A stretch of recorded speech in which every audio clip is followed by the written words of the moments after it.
All right, so welcome to another episode of Bayou Beats podcast. We appreciate everybody that's been hanging in there. We've had some issues with the audio. I want to thank Billy Munoz and Son Bayou for coming by and helping us out, get this thing started up. We're trying to get more exposure to the musicians and artists in the scene. Today, well, the last two guests have been musicians. Today we got an artist. We got Masaya in the house. And Masaya, I met you from working with the Catastrophics. Yeah. And but it's interesting because we were supposed to get on the Long River sessions, and then I looked it up and I was really impressed. I didn't know who you were, but I was like, this is badass. You know, it reminds me of the Tiny Desk concerts. Yeah, that we're trying to be the Houston's Tiny Desk or better. Yeah, yeah. And I was really impressed. I was like, wow, and really excited about it. And then you came by to record a rehearsal, and that you were going to record our show. And then I found out that you were the one doing the Long River sessions. I'm like, oh wow, that's great.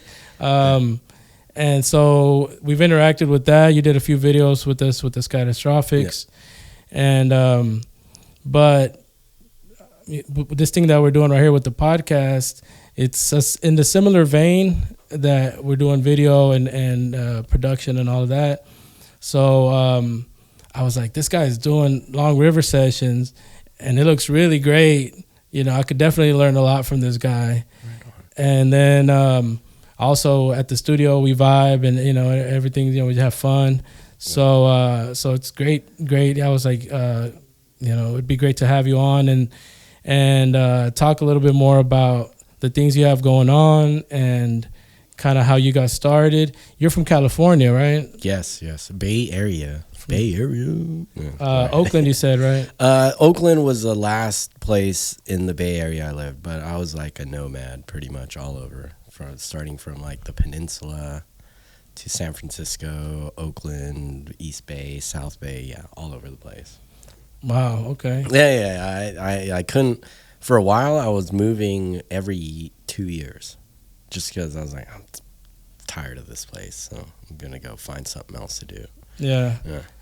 I've had a similar thing happen to me. So before I was doing appliance repair, and so basically I would work an area of town, and so I would do it for like a year or something, and then I'd be, you know what, I want to work somewhere else, a different area, and then also I would move. You know, just to, even in Houston, sometimes if you're on one side of town to another side of town, it's like a whole thing. Yeah. You know, yeah. But it's good to just get out of the same thing, even if, routine, yeah. No, totally. I mean, like, you know, most people might know me just from Long River Sessions, which is all music. But and I'm not trying to say anything bad. I enjoy getting a personal free show every time we film, because I'm the only person in the living room. Tom's in his control room, you know, making sure the audio is good. But I went to school mainly for documentary and film work. So that, for some reason, is like starting to want to come out. So that's why, you know, it's like, dude, I'll film your show if you let me film a documentary by you guys. You know, we all win. You know, you get a live performance out of it. You know. Yeah. Win-win situation. Yeah. You know, you got to give something to be able to ask for something is the way I feel. So you went to school and you studied documentary and filmmaking in California. Yeah.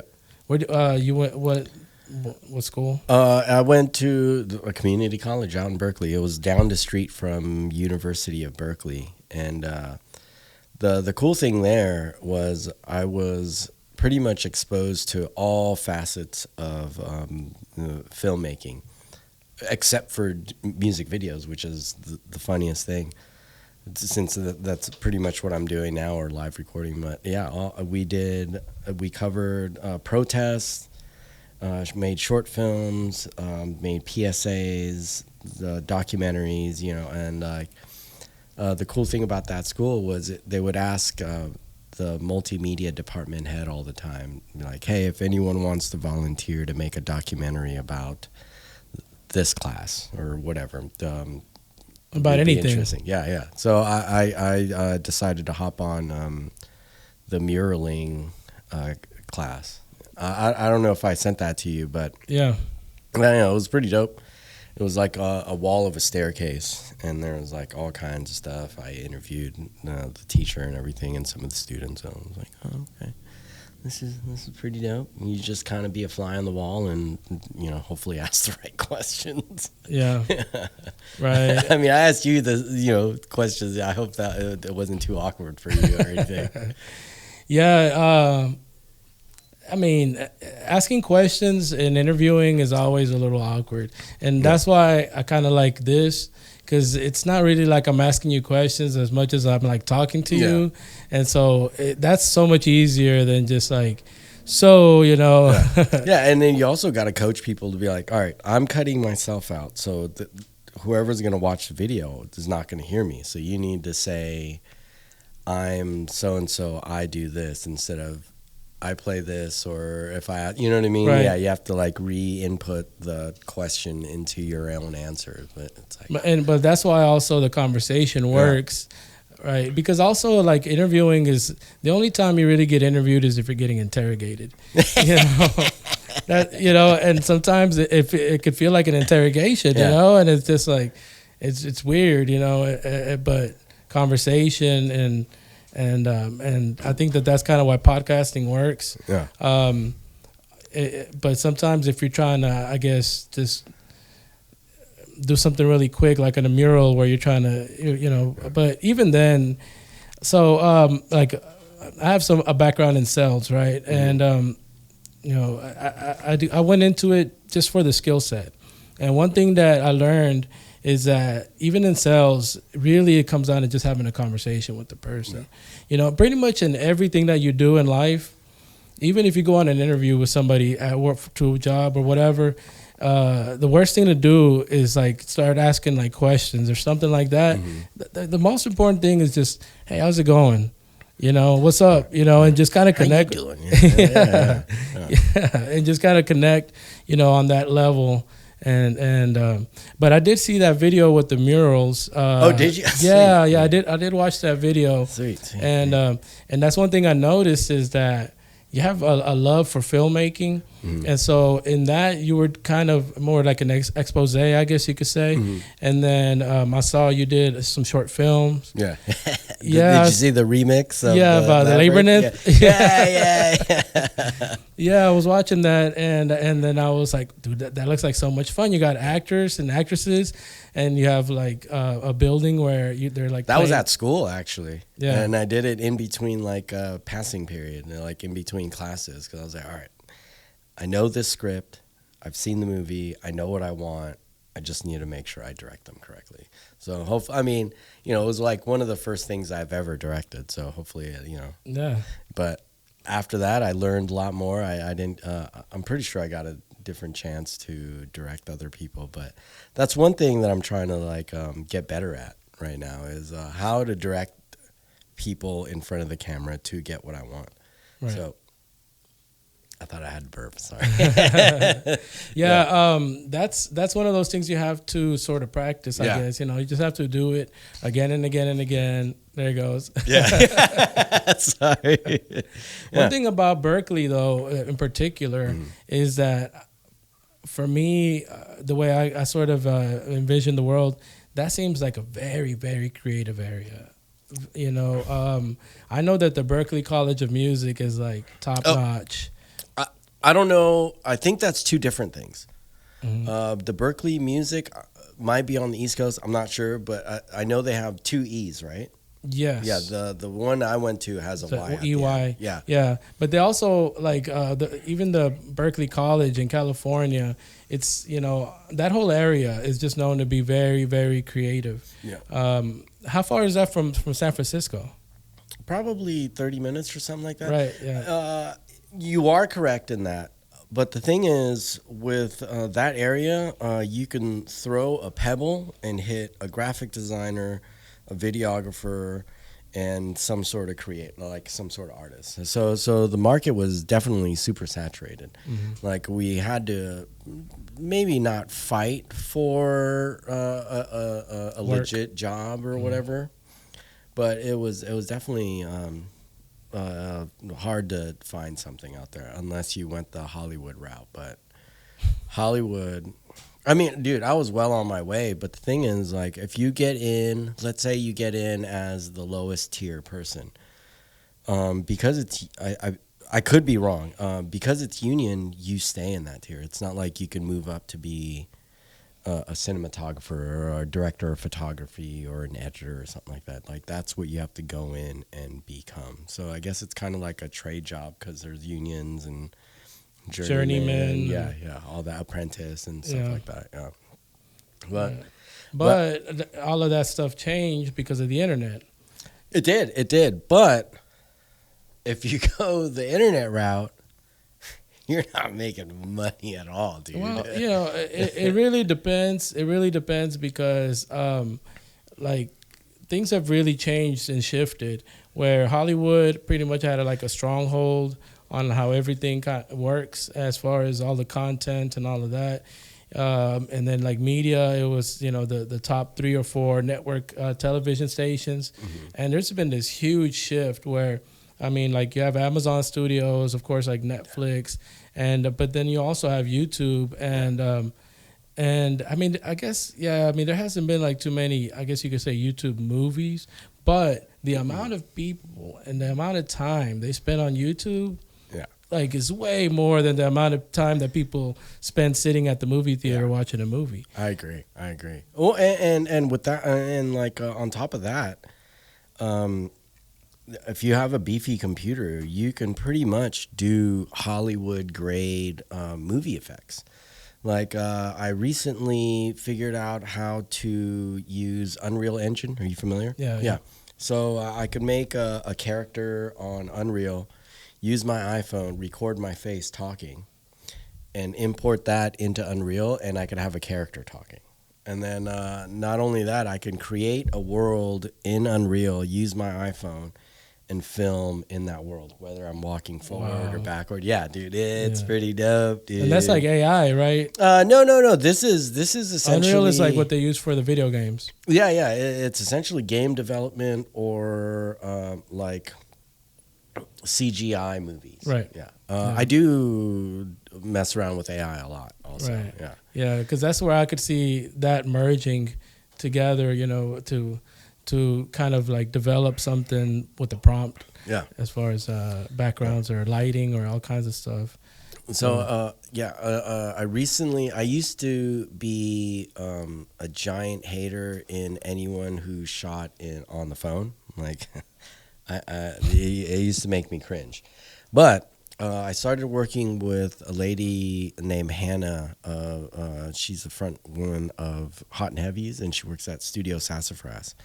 And she was a big person in filming on her phone. And I had to give it a try. And next thing you know, it was good. Dude. Well, you were impressed. I was very impressed, but only because of the iPhone.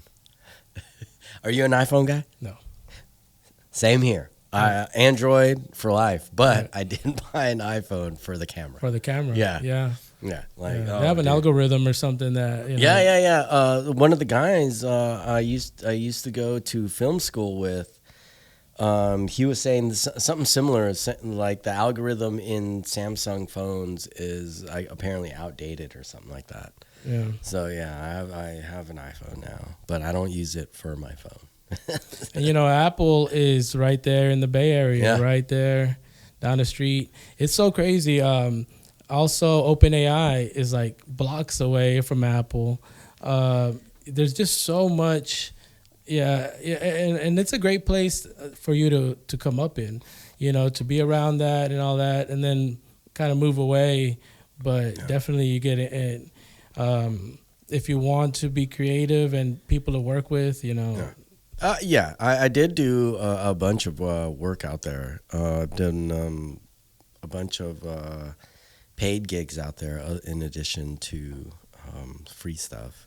But have you ever seen or heard of that series I Am a Virgo on Amazon? Mm-mm.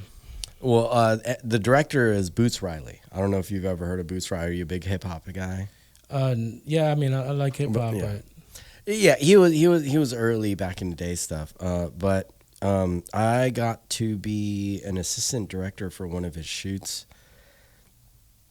Oh, dude, I lost it. What were we talking about? you're gonna have to send me the link. Yeah, no, I definitely will. It was so the Was first a hip hop video? Yeah, it's a hip hop video. It was pretty dope. The DJ that used to work with Prince was in one of the videos I worked with.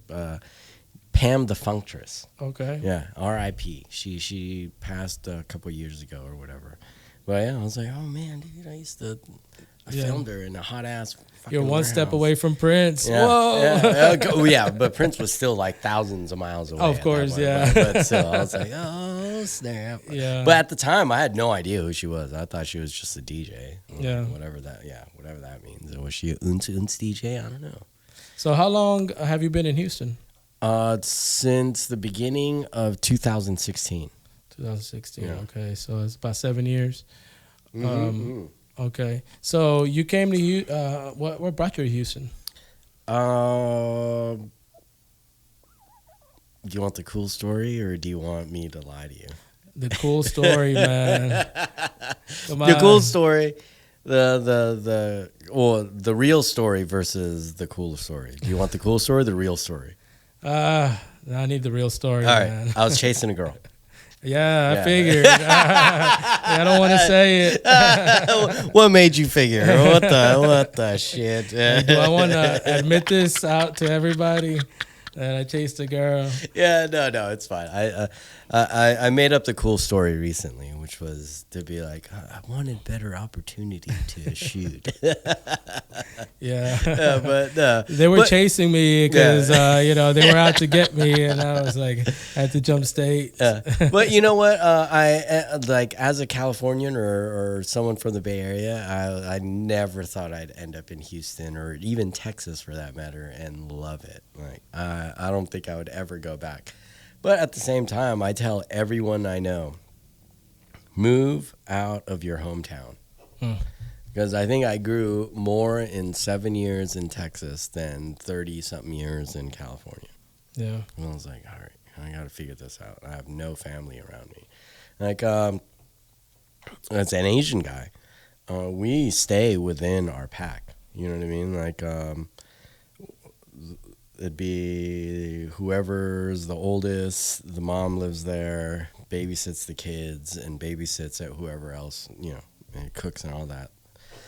So it's kind of unheard of for anyone to leave the family. So I tell everyone, I'm like, I'm the only idiot that left California.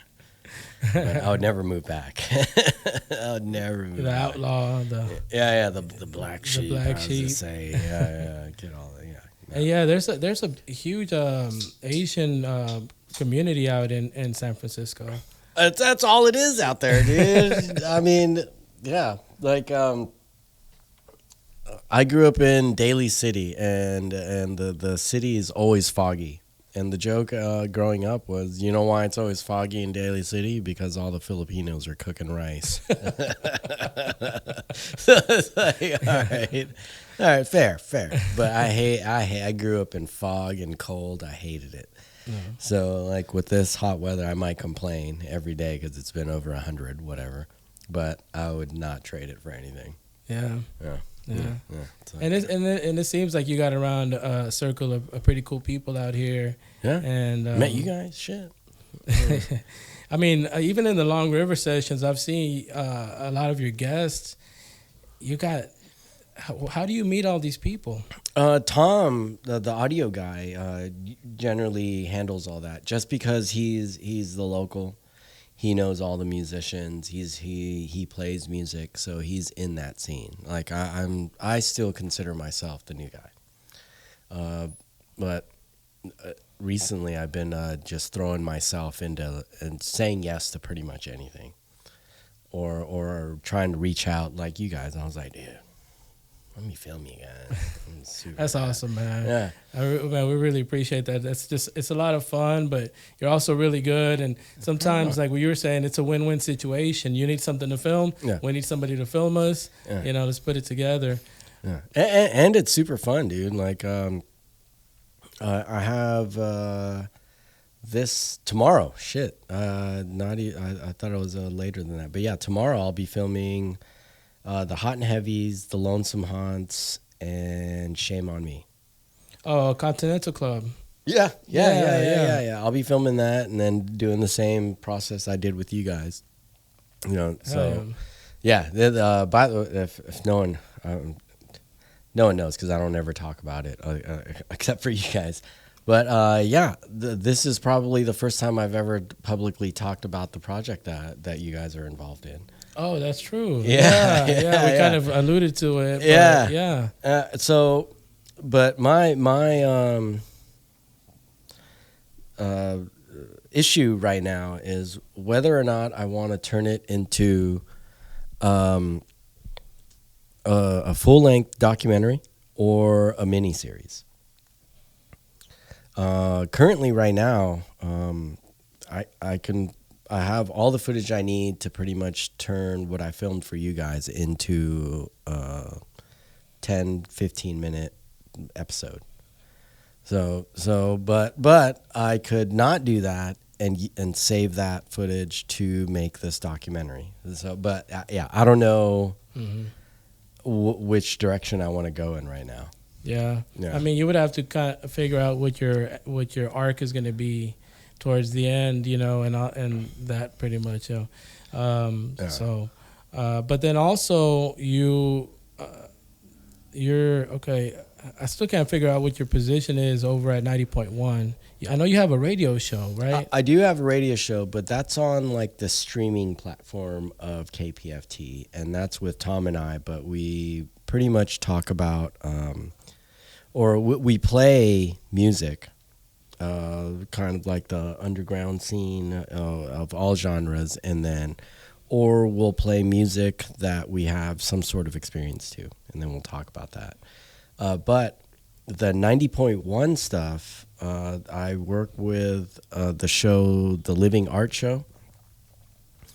And I'm pretty much there to run their social media or get guests. We got Shame on Me the last time. I filmed it, and I'm in the middle of editing that interview right now. Oh, awesome. Yeah. So it's an interview show.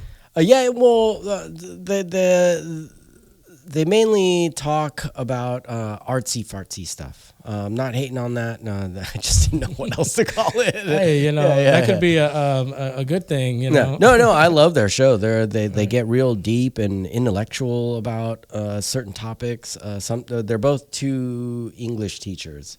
So sometimes it goes. They talk about high art. Yeah.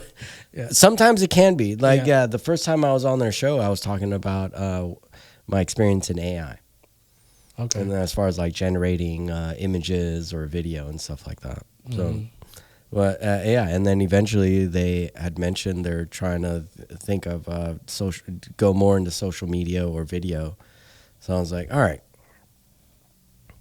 I can help with that. Yeah, that's it. We hit some sort of a curve, Yeah. A couple of years ago where people can create their own content, and a lot of platforms that are already doing stuff kind of need. Yeah, that was one of the main things that motivated me to do this podcast.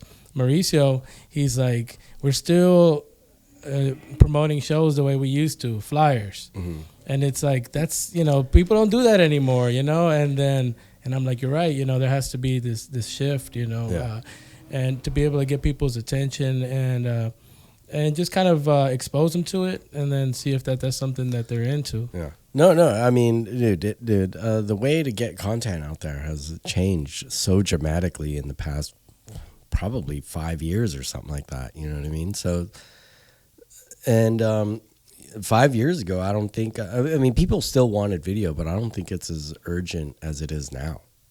You know what I mean? Because YouTube's blowing up. It's number 2 in search engines next to Google, and Google owns YouTube. Right. You know what I mean? So all that is definitely there and available. I mean, like, I think this whole situation, this whole setup is pretty dope. I appreciate that, man. Yeah. I mean, I like beer, and there's beer stickers, and this place is open for podcasts. Like, hell yeah, dude. It has like that man cave feel to it because of all the beer and all of that. Yeah. All the beer. All you guys need to have is like a bar top arcade playing Street Fighter. But yeah. And okay, so then on 90.1, you're gonna have that stuff coming out. So definitely at the end of the show, we'll go ahead and put a link to follow you, and then that way, once it comes out, you put it out, and people who are watching the podcast, they want to check out Shame on Me, The Lonesome Haunts, and what was the other band? Hot and Heavies. Yeah, Hot and Heavies. Yeah. I'm gonna attempt to have that done by tomorrow before the show. Wow. Okay. Yeah. But the one that you have for 90.1, it's just Shame on Me, right? The current one that I'm working on, yes. Yeah. I finished the Studio Sassafras one not too long ago, so that's up now. Yeah. Doing Long River Sessions, I've gotten really fast at doing multicam editing, within like a day or two. So yeah, like I think I got the Scattertrophics video done in like a couple days. I was like, it was pretty quick. Yeah, because the show was on Saturday and it was out by Monday. Yeah. Sunday night. Yeah, so I try and pump stuff out, and I feel like that's my angle in the video world, like super fast turnaround, multiple cameras, one person. And that's my whole philosophy about it too, because if you play a show on Saturday, say there's people there, and then they like it, so they're gonna look you up or something. Yeah. You have like 2 or 3 days, and then you're out of their mind completely, and they're off to the next thing. You have to have a fast turnaround time nowadays. Oh yeah, if you wait a month, it's too late. They forgot about it. They've like what maybe but if you do it within the next few days, you have that's the way that people's attention is, and the way that the news cycle goes so fast. Yeah, you have a few days to get it out. And that's why I like the way that we're doing this with the podcast. Because that allows us to kind of be done and do the editing live and then move on, I think the editing live thing is amazing, dude. Yeah. So you guys, all you got to do is just like add titles and stuff and like the logo. Maybe some music and stuff like that, and then that's it. Yeah. No, dude. I mean, we have the technology to have a fast turnaround. You know what I mean? And it's accessible, whereas it used to be super expensive and all of that, the way that things used to be. Man, I remember way back in the day, in middle school, they had me working cameras and stuff for volleyball games, basketball games. And so we had this setup, and you would put 3 VHS tapes, and then you would put another VHS tape, and so then you'd play it, and then you would switch between them, and that was the way you would edit it. Whoa. Yeah, so you'd have all 3 of them playing, and then you'd switch between the 3 different cameras, and they would all be taped into this one, and then you'd be done, and it had one VHS tape. VHS. That's pretty dope. I didn't even, honestly, I've never even thought about how they did it back in the day, because I'm so used to doing it this way. Digital. You know what I mean? Yeah, digital. So much easier. Oh my God. Yeah. And yeah, I'll still say it. I hate how easy shooting on the phone is, but I still use it. But man, but it really comes down to creativity. Yeah, of course. That's really what it comes down to. It's the same thing with music. I mean, there's some people that have made hit records on a laptop. Yeah. I think I saw a documentary recently, like the short documentary about Drake, and he has a track, and so he sends the beat to an artist. The artist goes to a local studio, records it, and just sends them, the file, and then they mix it. They make a whole song. They're never even in the same city or anything. And I think that's super dope. One of the first music videos I've made recently, like my come out of retirement. Not that I retired. I just didn't like making music videos. It was with this guy, David. His moniker is the Optimistic.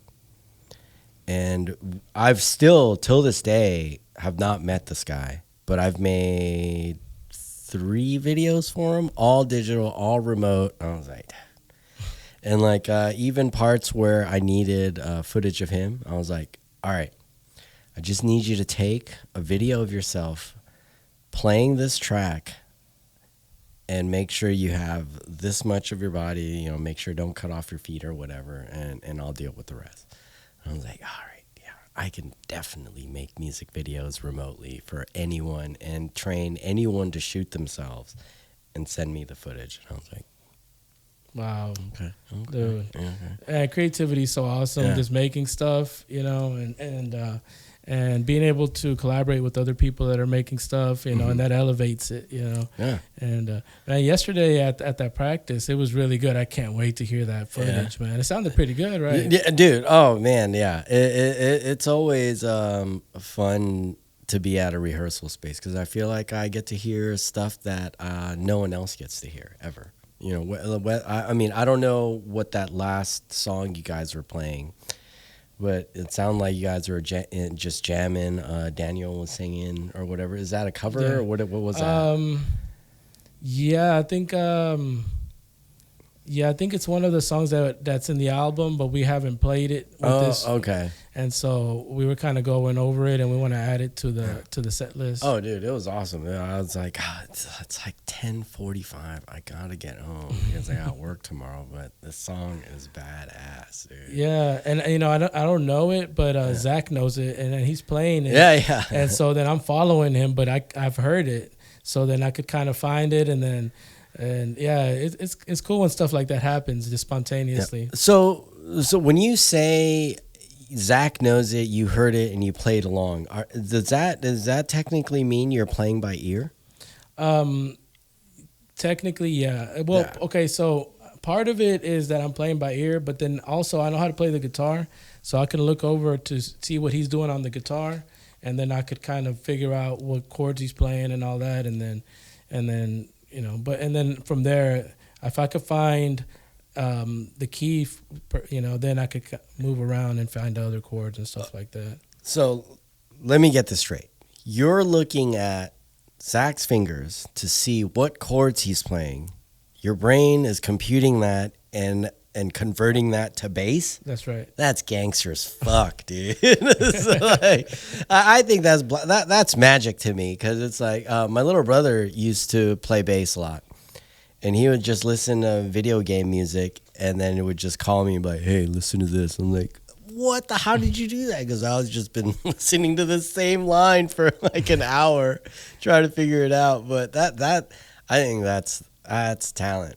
Dude, the first practice that we had with the Catastrophics, I talked about it a little bit yesterday, but I was nervous, and so I was like, I want to make sure I know my stuff. Yeah. So I picked like 7 or 8 songs, but I actually wrote out the sheet music. And I actually came in with like 8 pieces of paper. Each one had the name of the song. I had a staff, and then I wrote in, okay, this is the chord, and then this is how you play it. Wow. And when I showed up to the first practice, there was a guy that he's gonna help us out with the keyboard, and he was like, "Is that the music?" Like, and it just like blew his mind. He was like, "What the hell?" Like, you know, you could write it out, and you know. But that just guaranteed that I would remember the songs. So you wrote out the music while listening to Scatastrophics on Spotify? So yeah, I played the Scatastrophic song on Spotify. Then I figured it out by ear. And then after I figured it out by ear, I would play like a phrase, and I'd hit pause. And, you know, and I have it here. Then I would write it out like, okay, I'm doing this, and then I'm doing that, and I'm doing this. Then I would go to the next phrase. I'd listen to it. I'd figure it out. Then I'm doing this. I'm doing that. Then I could just like read it. Dude, that's crazy.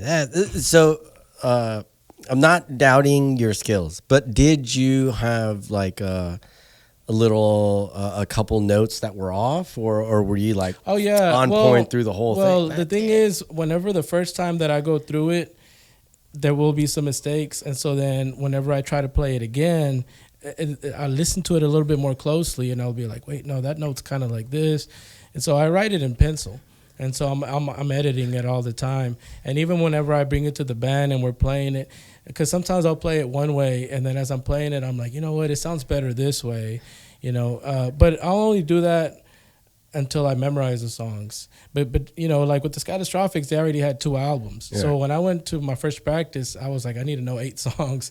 We ended up playing like 3 or 4 songs, but still, as soon as you get those 3 or 4, they add another one, and then you have to memorize all of them. So having notes helps a lot, but also a lot of it is like, as long as you have enough notes to where you kind of know what you're doing. Once they start playing, you're like, oh yeah, and then you just jump on, and you don't have to be like looking at it. But so is that like at that point, is that like muscle memory for you, or like on average, like how many songs do you have to know to be in a band and go play live?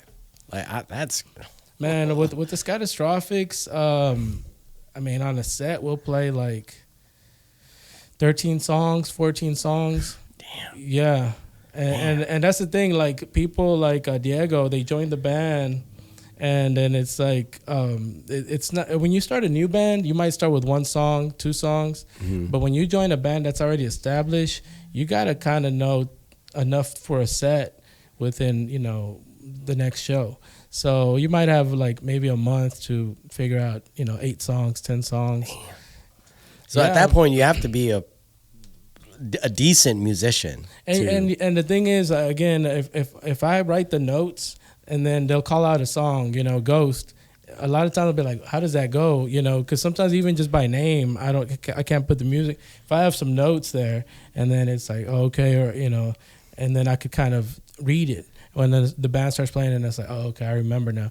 But then by the day of the show, you can't use notes. You can't, right. Some people do. But you didn't use notes yesterday. Oh, I guess at this point you're deep in the band. Right. Okay. Yeah, okay. Yeah. So how long did it take for you when you started your first rehearsal to when you were like, fuck the notes? Probably 5 or 6 rehearsals. But also we were like adding more songs to it and stuff. But yeah, about 5 or 6 rehearsals. And you were good to go. Yeah. Like they can call out I would anything. have them, but I wouldn't look at them. Okay. And then if I need to, I look at them. But then I get to the point where I don't need to look at them at all. But, the thing is, if they call out a song, sometimes you can ask them, like, how does it go? And they kind of remind you, but you have to be able to pick it up pretty quickly, and so it's best to have notes, and then you kind of look at it and say, okay, I remember now. And then otherwise, sometimes it sucks where you're like, I have no idea. That you blank out and you're like, I don't know where to start, but man, that but it's a good skill to have if you're gonna join a band and you want to learn, songs quickly, to be able to write down at least notes, and stuff. So if you heard someone say, I'm gonna sing this note, can you tell me what note this is? Like, is that where you're at, or no? If somebody sings a note, if I have an instrument, I could find the note and I'll tell you what note it is. Got it. Okay. But no, that's a perfect pitch. I don't have. Is that okay? Okay, I didn't know if that was the term for it. Perfect pitch is where somebody could like tell you what's a middle C and you just sing a middle C. So perfect pitch is knowing what it sounds like and being able to produce it, or is it just knowing what it sounds like? If you know what it sounds like, you should be able to produce it. I guess that okay. Yeah. Right. See, I'm not an audio guy, dude. I'm not a sound dude. Yeah. But that's funny because you being a visual guy, the whole audio thing's kind of more of a mystery. Oh, it's still every time I'm like trying to sit there and like mess with audio, I'm like, what am I doing? I don't even know what I'm listening to for right now. It's just like, I just know that something's too loud. What is it? I don't know. Yeah. But something needs to be turned down. But other than that, I never know what that. But for me, a lot of music is visual. Like if I'm recording a track or something, I see it in my head. And kind of the way I see it is that the way we work as Westerners is that things go from left to right. Mm-hmm.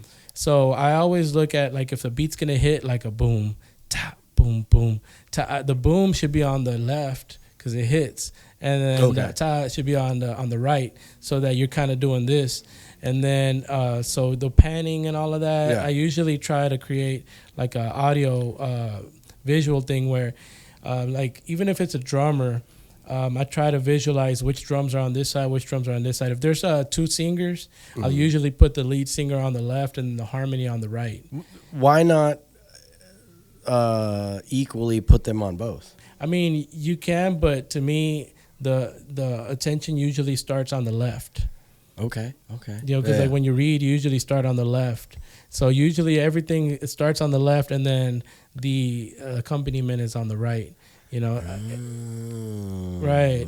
And so like I like to make, and then also you have your volumes. So the louder something is, the closer, the quieter, the further away. You know, just like normal. Like if you're standing 10 feet away versus here, you're louder. So then I create the soundscape where the things that are louder are closer. So like the background singer would be a little bit quieter. Yeah. So they're a little bit to the right and a little bit further back. You know, not always a stiff rule. Sometimes you can have the lead singer on the right, you know, but like usually the bass, I'll put that on the left. And so I kind of see the music, so to say, or I want you to kind of use the visual, but, you know, with your headphones. So yesterday, if you were to adjust everyone, and I had, so on my Zoom recorder, I have a left and right channel. Mm-hmm. If I put a mic on where you, Zach, and Diego is the placement right for that, or would you switch people? So what I would do is I would put the kick drum, the bass guitar, all on the left, and then like Mauricio's guitar more on the right, the cymbals closer to the right, and then Zach somewhere towards the middle, the vocal, the main vocal to the left a little bit, the background vocals on the right a little bit. Just give them that little bit of space, and that way everything that's like hits first is here, and then like Mauricio's guitar is on the upbeat, so I put that on the right, so it goes like boom ta ta ta ta. You see it? Okay. Yeah, so it starts on the left. It's just like when you read, you go left, right, boom ta ta, and and then and then the main vocal here and the background vocal sort of over here somewhere. And you can switch those up too, but I think for us it's like things over here are like stronger, and then this is the secondary. So in the practice space, to achieve that, you would probably have to mic up Tucker's drum set, right? To get the different sides. But if mic the kick at the bottom, the bass drum, and then the cymbals, and then you could put the kick a little bit to the left and the cymbals a little bit to the right. That'd be fun to play with, dude, in the studios, right? And then so you guys have a board, and I can just get an out from two boards, I guess, and have the left and right people on the left and right people. Yeah. That's cool, man. I'm always trying to figure out ways to be more immersive in the experience that I try and put out into the world.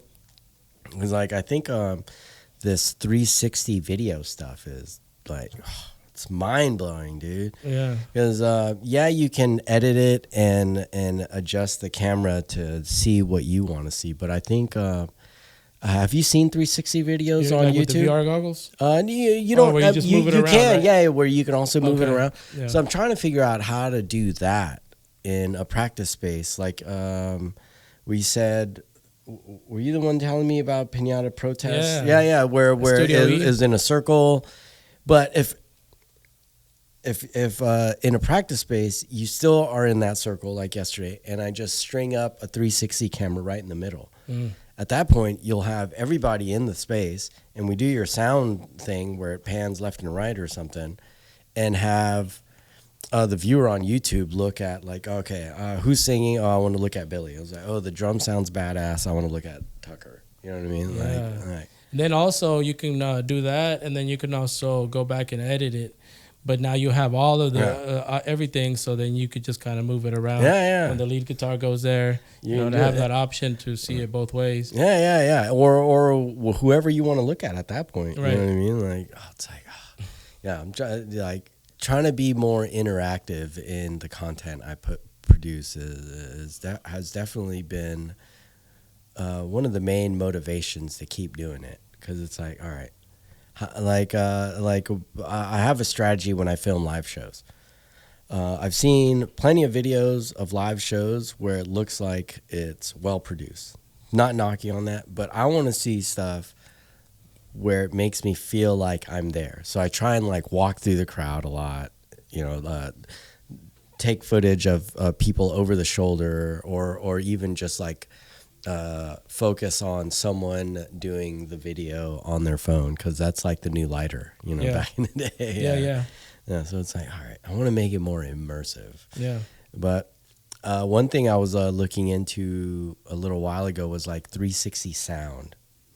But apparently you have to have like some really dope headphones for that to even work. So it's like, yeah.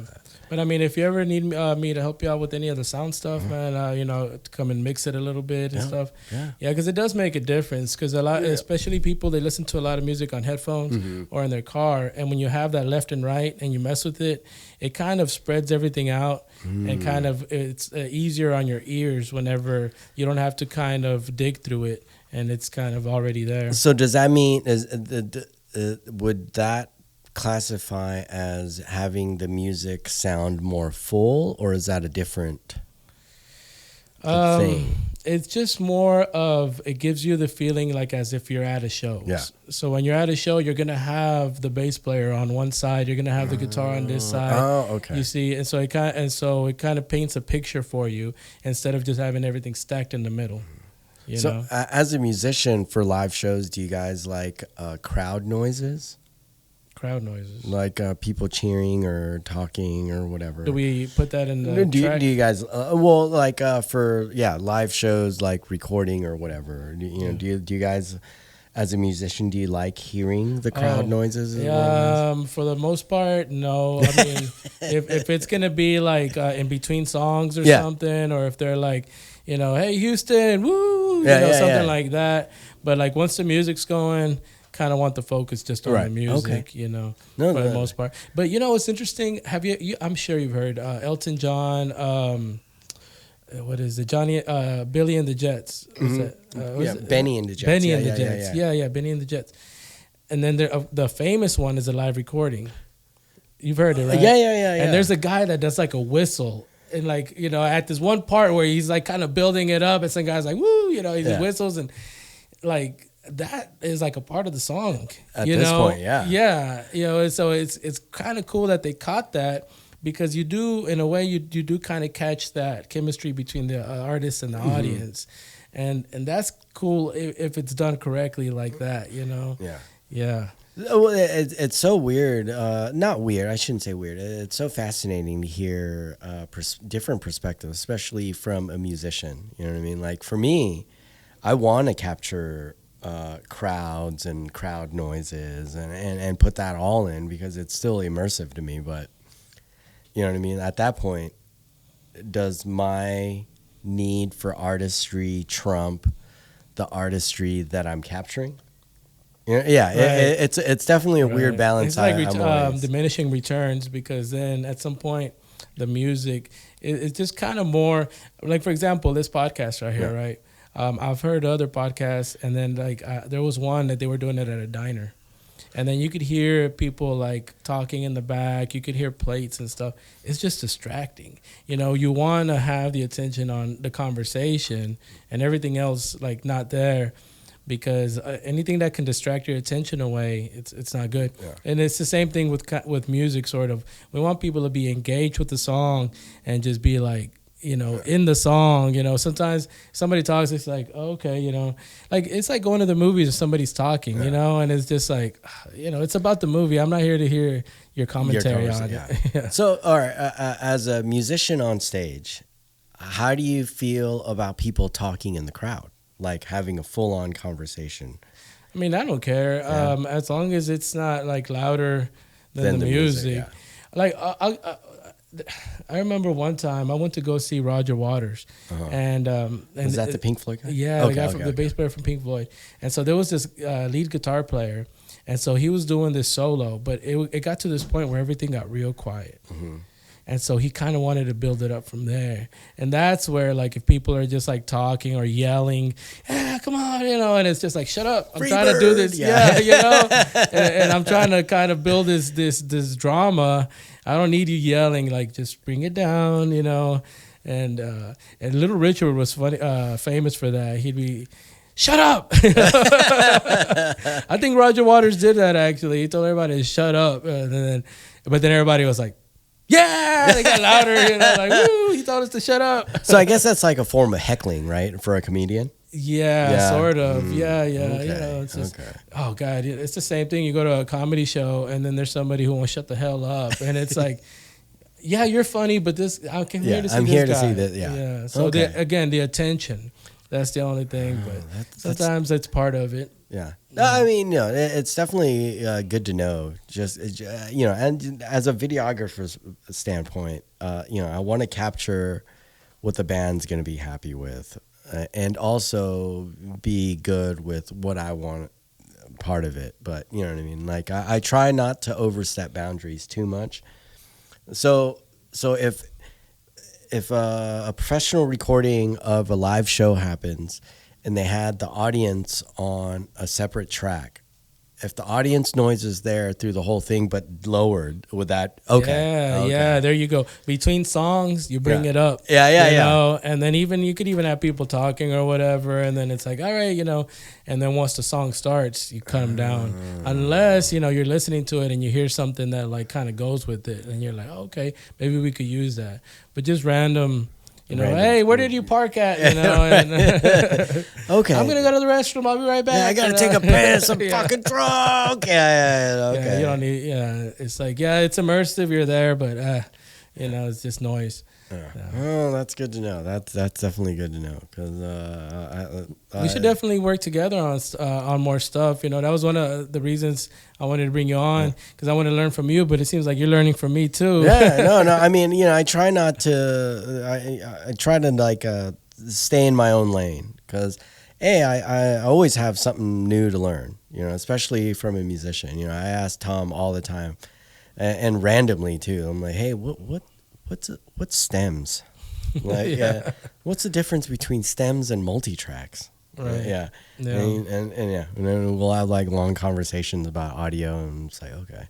I mean, I still don't understand it fully. I don't think I'll ever will, but I want to know enough to be able to stand on my own as far as like doing video and stuff. Like when it comes to dialogue, I can get the audio sounding dope, but like when it comes to music, I'm like, ooh. Yeah.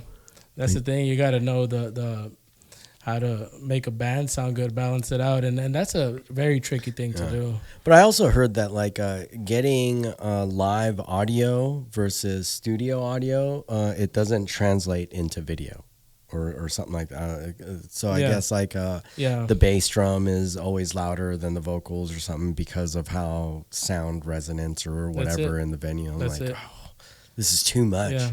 But then when I talk to someone about lighting that's in audio, they're like, whoa, this is too much. Like, what do you mean the shadows? Like, we're talking about lighting.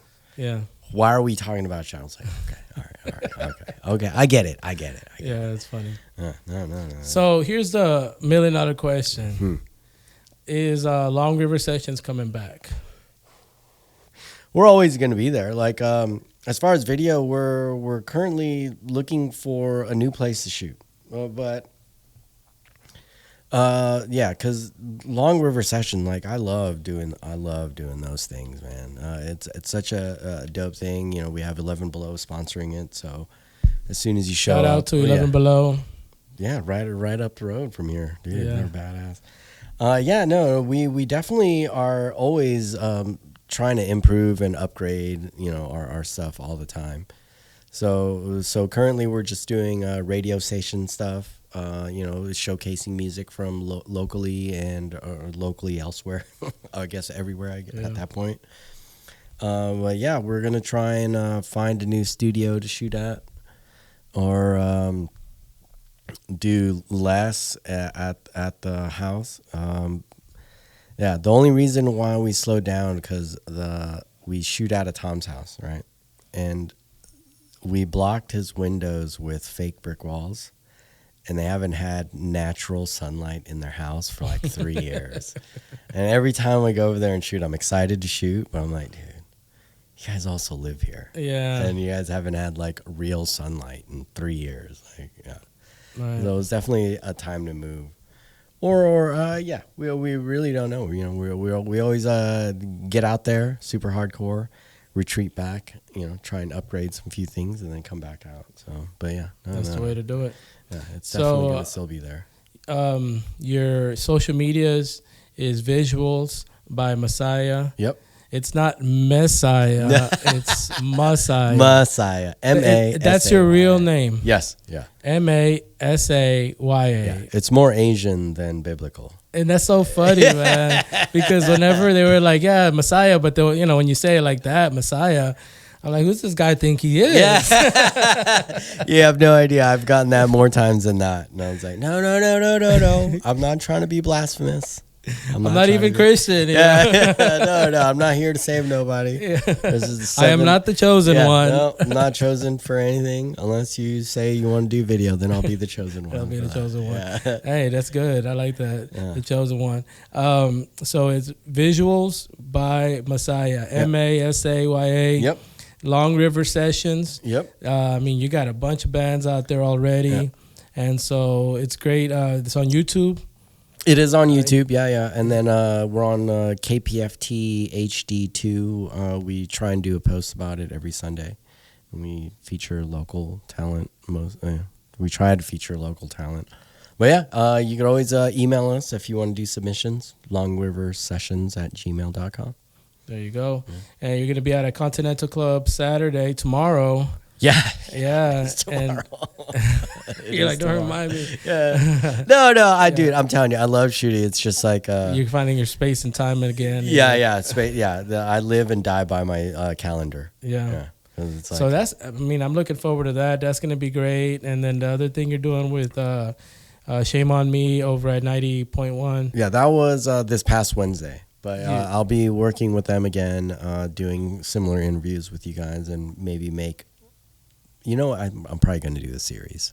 Man, dude, that would be great, man. And we got to get some drama going on and make it good and shit. Yeah, make it a reality TV show about the Houston music scene. Yeah. Mauricio's adventures and all that. Dude, I would love to follow him around, dude. That dude, whoa. Well, how'd you guys find that dude? I know he told me yesterday, but I was like, nah, dude. Yeah. And you know, it's just such a great group of guys. You know, it's a lot of fun. So yeah, and then I think you got some footage from the pool last time before the. I didn't get footage from the pool. Yeah, but and then we have like a Halloween show coming up and all that. So wait, are you guys playing at the Last Concert Cafe again in October? That's gonna be in January. That with Voodoo Glow Schools. And Mustard Plug. Yeah, I'm definitely gonna be there. That's gonna be a great show. So wait, when's your Halloween show? October 26th in San Antonio. Oh, I've only been there once. Yeah, it's Halloween, something like that. Okay, you guys staying like a out festival. There? Yeah, of course. Oh, it's a festival. Oh shit, yeah, I didn't know that. Dude, last time when we played in Austin, we got an Airbnb between the whole band. Yeah. It was like a 4-bedroom, two stories, and it was great because we all got to hang out and. That would have been some, what's that, the real world shit right there. No, dude, I went on tour with Tom's band, Birdner, and Bong Wizard, and filmed everything and made videos every day. Dude, that was when I got real acquainted with editing on my phone. We'll probably do something similar for San Antonio, is get like a big Airbnb between everybody.